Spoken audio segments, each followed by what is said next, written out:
Hari ini kita belajar tentang sumpit. Berapa panjang sumpit, mengapa di sini kotak, di sini bulat, dan mengapa harus berdua dan sebagainya. Kita belajar tentang sumpit. Waktu 20 tahun lalu saya ke negeri Tiongkok, satu-satunya orang Indonesia dari 400 orang asing di sana, memperhatikan mereka makan pakai sumpit. Kadang-kadang itu kisah tersendiri. Memang mereka tidak salah, karena memakai sumpit bukan budaya mereka. Tetapi sesungguhnya di balik sumpit ini, ada banyak hal yang bisa kita pelajari.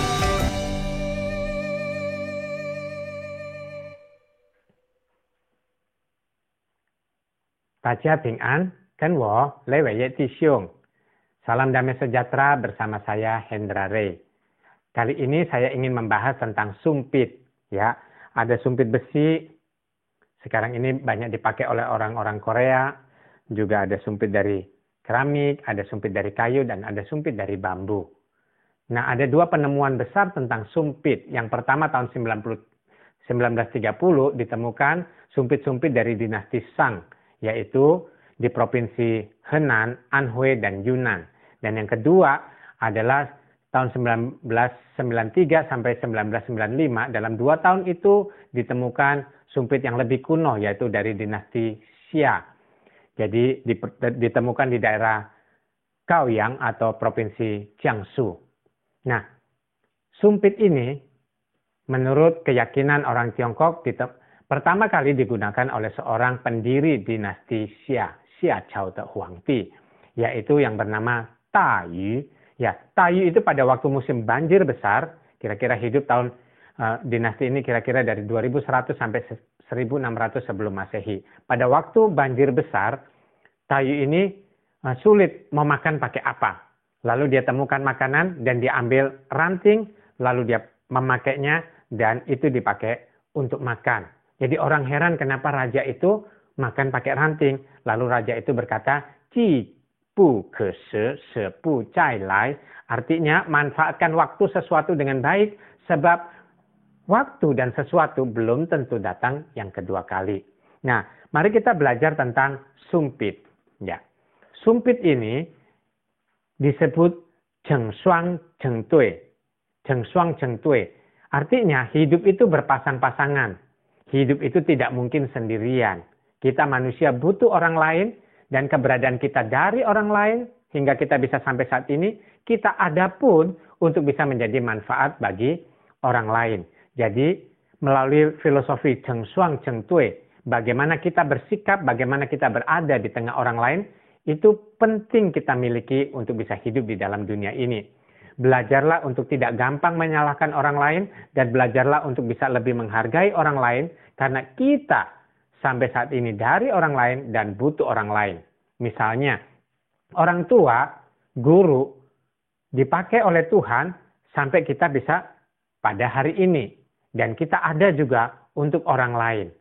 Nah, saudara sekalian, pepatahnya berkata, Bai xian guo hai, ge xian shen tong. Artinya, setiap orang punya skill, punya pengetahuan, dan setiap orang itu punya posisinya yang bisa menjadi berguna buat dunia ini. Itu filosofi Zheng Shuang Zheng Dui. Itu sebabnya kita perlu hidup bagaimana harmoni di antara orang lain.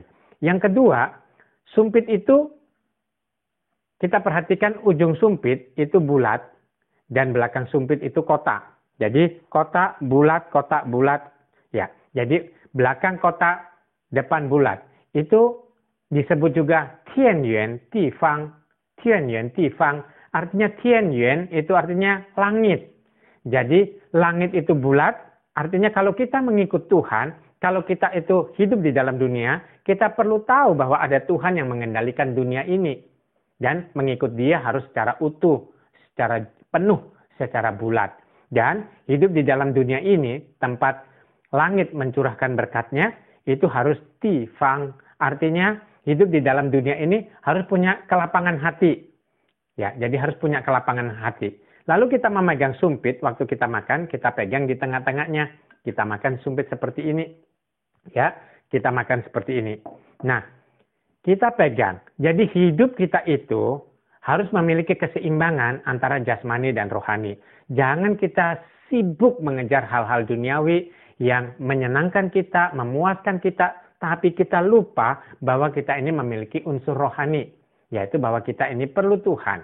Atau orang bilang dia adalah orang yang sungguh rohani, tetapi dia malas, dia tidak bekerja, dia tidak berpikir pintar dan tidak bekerja dengan rajin, maka orang ini tidak bisa hidup dengan baik. Jadi filosofi sumpit yang kedua adalah supaya kita ini punya keseimbangan antara hal-hal rohani juga hal-hal yang sifatnya jasmani. Yang ketiga, kita belajar berapa sih panjang sumpit. Kalau kita perhatikan panjang sumpit ini berbeda-beda, saudara. Ya, jadi panjang sumpit ini berbeda-beda. Ya, jadi panjang sumpit berbeda-beda. Tetapi sumpit, menurut filosofi Tionghoa, sumpit itu disebut Qi Chun Liu. Artinya sumpit yang benar, yang memiliki filosofi Tionghoa itu adalah yang 7,6 insi. Kenapa ada 7, kenapa ada 6? Ya, ini mewakili Qi Jing Liu Yu. Qi Jing Liu Yu. Artinya, kita ini mempunyai 7 emosi dan 6 keinginan. Emosi itu berkaitan dengan bagaimana kita bersikap terhadap orang lain atau memposisikan diri di tengah-tengah orang banyak, dan bagaimana Liu Yi adalah bagaimana kita mengatur diri sendiri juga supaya kita tidak menjadi korban atas keinginan kita sendiri. Jadi emosi perlu dijaga dan diri sendiri perlu dijaga. Qi Jing itu disebut si, nu, ai, le, pe, gong, yo. Jadi ada 7. Si, nu, ai, le, pe, gong, yo. Si berkaitan dengan sukacita. Hidup perlu sukacita. Nu berkaitan dengan marah. Kalau kita marah, kita harus kontrol. Jangan sampai kita benci orangnya. Ya, marah pada waktu yang tepat dan pada kesalahan yang tepat. Yang ketiga, ai. Itu aitong. Artinya setiap orang pasti punya susah. Kita juga satu saat juga susah. Perlu orang lain untuk menghibur kita. Dan kita juga perlu menjadi orang yang bisa menghibur orang lain. Le itu berkaitan dengan optimis atau lekuan. Jadi di dalam dunia ini kalau kita semua pesimis dan negatif, kita tidak bisa maju. Tetapi kalau kita lekuan, kita bisa lebih maju dan berhasil dalam hidup ini. Tapi kita perlu menjadi orang yang membangkitkan lekuan bagi orang lain. Demikian juga orang dipakai oleh Tuhan atau langit untuk membuat kita lekuan. Yang keempat, yang berikutnya adalah P. Jadi susah. Kita ini susah, orang lain susah. Oleh sebab itu penting untuk hidup saling membantu dan saling peduli. Yang keenam itu gong, artinya gongpa. Setiap manusia punya rasa takut. Oleh sebab itu boleh saling menguatkan dan saling mendorong satu sama lain. Dan yang terakhir, yo li, yo yi. Artinya setiap orang punya rasa ragu-ragu. Jadi orang itu bisa saling meneguhkan supaya ayo maju, ayo kita bangkit, jayo. Nah, itulah filosofi daripada Qi Jing. Berikutnya Liu Yi. Liu Yi adalah 6 keinginan atau 6 nafsu manusia. 6 nafsu manusia itu ada 6. Yang pertama yen, pi, shen, dan yi. Artinya keinginan mata. Semua manusia keinginan mata, kepingin lihat yang indah-indah. Oleh sebab itu kita suka jalan-jalan. Kedua, keinginan telinga. Kita suka musik, kita senang dengar hal-hal yang indah bagi telinga. Ketiga, bise, kita senang yang harum-harum. Ya. Keempat adalah seto, adalah kita senang mengecap. Makanya ada wisata kuliner. Ya, wisata kuliner, selama orang suka makan, kuliner tetap bisa jalan baik. Lalu senti, jadi ada keinginan tubuh, keinginan jasmani yang berkaitan dengan kepuasan tubuh kita dan kesegaran tubuh kita. Ini kita perlu sekali. Yang berikutnya, yang keenam adalah i.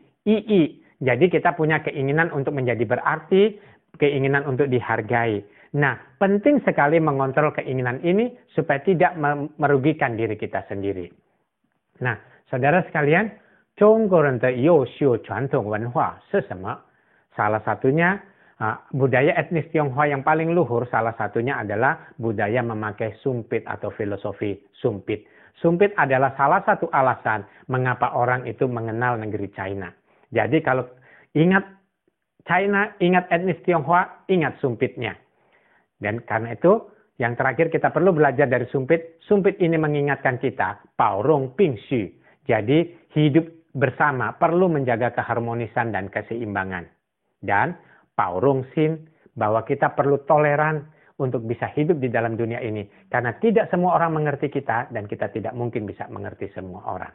Kiranya filosofi sumpit ini bisa menolong kita mengerti tentang budaya Tionghoa. Jadi kalau makan pakai sumpit, ingatlah filosofi sumpit. 谢谢大家。